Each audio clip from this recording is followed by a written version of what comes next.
আসসালামু আলাইকুম। আজকে যে কথাটি বলার জন্য আপনাদের মাঝে উপস্থিত হয়েছি, মনের ভিতরে খুব দুঃখ, কষ্ট, অনুভূতি নিয়েই কিন্তু আপনাদের কাছে হাজির হয়েছি। আজ সারা বাংলাদেশে একটি ঘটনা ঘটে গেল, আমাদের চোখে আঙুল দিয়ে দেখিয়ে দিয়ে গেল। এ কতটা দুঃখজনক ঘটনা। একজন বৃদ্ধ পিতামাতা তার নিজ বাসভবনে দীর্ঘ ১ সপ্তাহ মৃত্যুবরণ করে আসছেন। তার পিঠের চামড়া পর্যন্ত বিছানায় লেগে গেছে।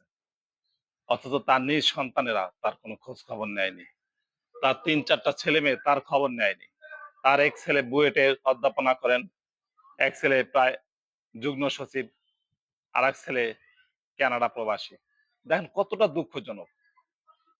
এই মায়ে কত কষ্ট করে তাদের সন্তানকে লালন-পালন করছেন। অথচ সেই পিতামাতার খবর তারা রাখে নাই। এর মতো দুঃখজনক ঘটনা আর কি হতে পারে? আমাদের সমাজে আঙুল দিয়ে দেখিয়ে দিয়ে গেল, এ ধরনের মৃত্যু কোনো পিতামাতারই কাম্য নয়। আমরা তারা কত কষ্ট করে তাদের সন্তানদেরকে তারা পড়াশোনা করাইছেন। দেখুন, এই ছেলেমেয়েরা কোন শিক্ষায় শিক্ষিত হয়েছেন? তাদের কোনো ধর্মীয় শিক্ষা তাদের ভিতরে ছিল না। যার ফলে আজকে সমাজের এই অবস্থা।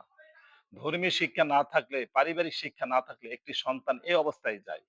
ধর্মীয় শিক্ষা বলতে শুধু মসজিদ মাদ্রাসায় গেলাম, পড়াশোনা অর্জন করলাম তা নয়। এখানে এমন একটি শিক্ষা অর্জন করতে হবে যা আমাদের নবী রাসূলরা কিন্তু শিখিয়ে দিয়ে গেছেন। এই ধর্মীয় শিক্ষাটা কিন্তু আমাদের সমাজে টোটালি নেই। যার ফলে আজকে আমাদের পিতামাতার প্রতি আমরা ভক্তি শ্রদ্ধা নেই। পাড়া প্রতিবেশীর প্রতি কোনো ভক্তি শ্রদ্ধা নেই। সমাজের সব জায়গায় একটি অনাচার, অবিচার সবসময় লেগেই আছে। এ ধরনের ব্যবস্থা যতদিন পর্যন্ত আমাদের সমাজ থেকে নির্মূল না হবে, ততদিন পর্যন্ত কিন্তু আমরা সমাজকে এই কুলুষিত অবস্থা থেকে মুক্ত করতে পারবো না। আসুন আমাদের সমাজ থেকে এই ধরনের অবস্থা থেকে উত্তরণের জন্য অবশ্যই আমাদের সন্তানকে সুশিক্ষায় শিক্ষিত করতে হবে। তাদেরকে আধুনিক শিক্ষায় শিক্ষিত করতে যেয়ে আমরা শুধুমাত্র তাদেরকে এই ধর্মীয় শিক্ষা থেকে তাদেরকে বিতাড়িত করছি।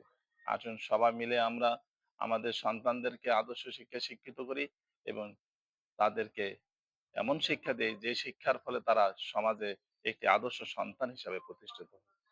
সবাই দোয়া করবেন ও বৃদ্ধ মাতার আল্লাহ তাআলা তাকে জান্নাতবাসী করুন।